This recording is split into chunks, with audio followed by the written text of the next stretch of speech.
Hey subscribers, thanks for tuning in. This week we're going to look at Season 5, ideas of what's coming up next. I'm not going to go through the actual season itself as far as the story and the content and things like that. I've actually written the story pretty much already. This is more about the actual techniques, how I put the battle reports together, just how to improve from Season 4, or improve in my mind.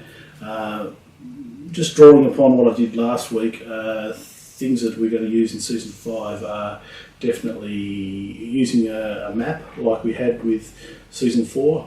I'm getting better at building those. The one for Season 5 is still not where I want it to be, but eventually as it moves on, it'll hopefully get better and better. That's what I'm trying to aim for.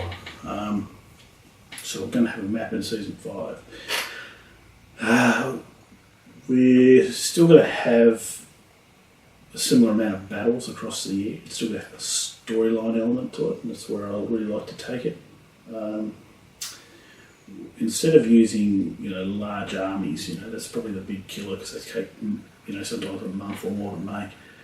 I might use more discrete armies, smaller armies. I've got quite a few Necromunda models, so I could probably put a gang together to sort of have some gang warfare or something along those lines, 10, 20 units, models or something like that, just to try and meet that fortnightly deadline, because I really want to keep that fortnightly upload. That seems to work pretty well. I want to get some of those more older models out, ones that you don't normally see on the internet, so I'll probably use that a lot more. I want to use the speech bubbles more to describe what's happening. I think sometimes it's not really clear as far as what's actually happening in the battle itself. I have toyed with the idea of using voice acting. Really at the moment I've only got my own voice, which that's why I'm using speech bubbles. So, getting software, I'm working in that area, but it's probably not going to be there for Season 5. I'll stick to the speech bubbles and move forward on that.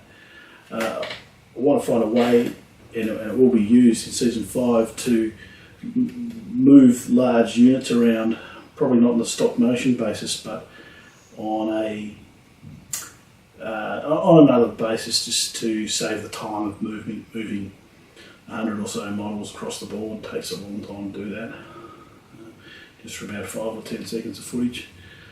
So I'll have a proper way of dealing with that.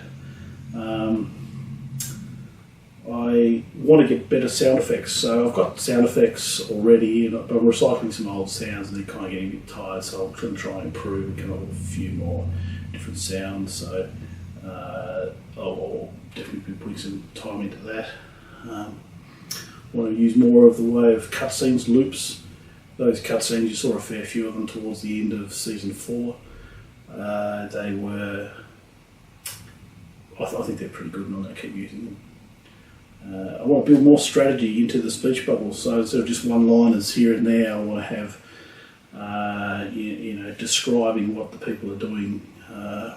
Go around, flank those guys over there, or send some deep strikers over the back somewhere, or something along those lines. So more strategy in the speech bubbles. As I said, I sort of use fortnightly battles. I like fortnightly cycles. It really will take Season 5 up to the end of 2017, which is where I want to be. I have an issue with the weeks in between. I'm doing previews at the moment, but really it gives a lot of information away, and I wanted a bit of a surprise of seeing what the battle's about. So really what I was thinking of doing was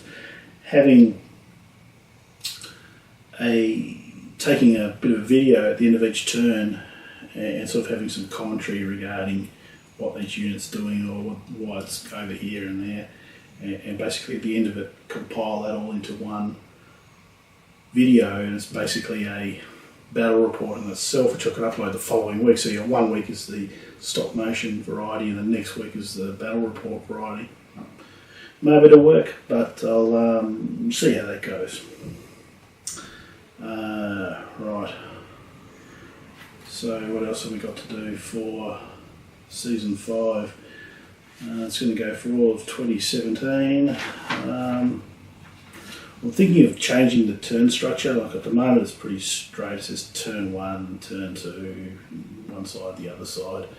I really haven't thought of a better way to do it really yet, so I don't know if it's going to be like that for season 5, but definitely it's on the cards to change the turn structure itself. But I'll probably leave that as it is for season 5.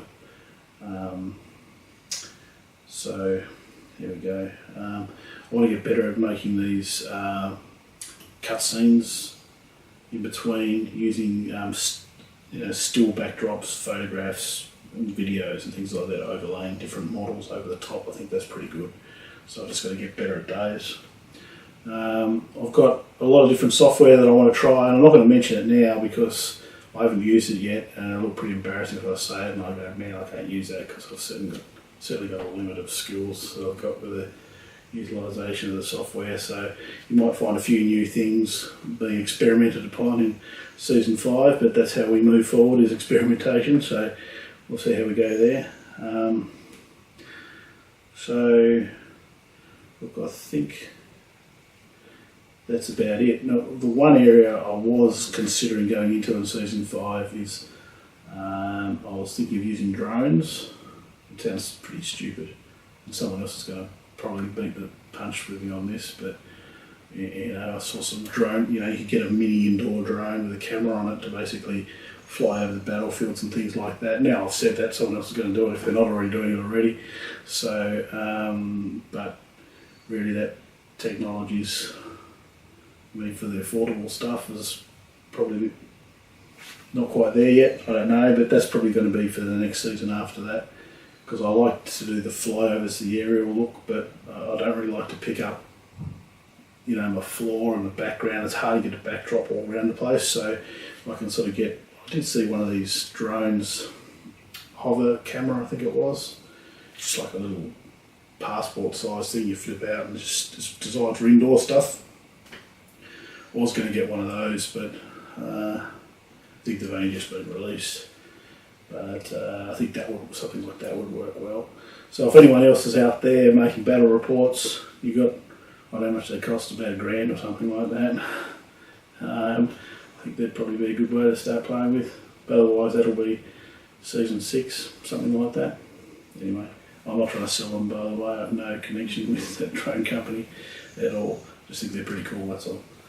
And I haven't used them either, so I wouldn't know. Look, that's season 5. That's what I plan on doing. I'm just going to upload a couple more videos in the next few weeks, just talking about a few different areas, like possibly ideas beyond season 5, and maybe I might show a few character models or different ideas of what I'm going to build into season 5. But at this stage we're looking at probably another 2 or 3 weeks, maybe even a month of just videos like this, and then I might have a break for a couple of weeks, and then that'll allow me to build up enough time to start making the battles for the next season. Because like I said in the previous video, I really want to have 5 battles up the sleeve before I upload them, because sometimes you just get busy with work and different things, and you can't upload every fortnight.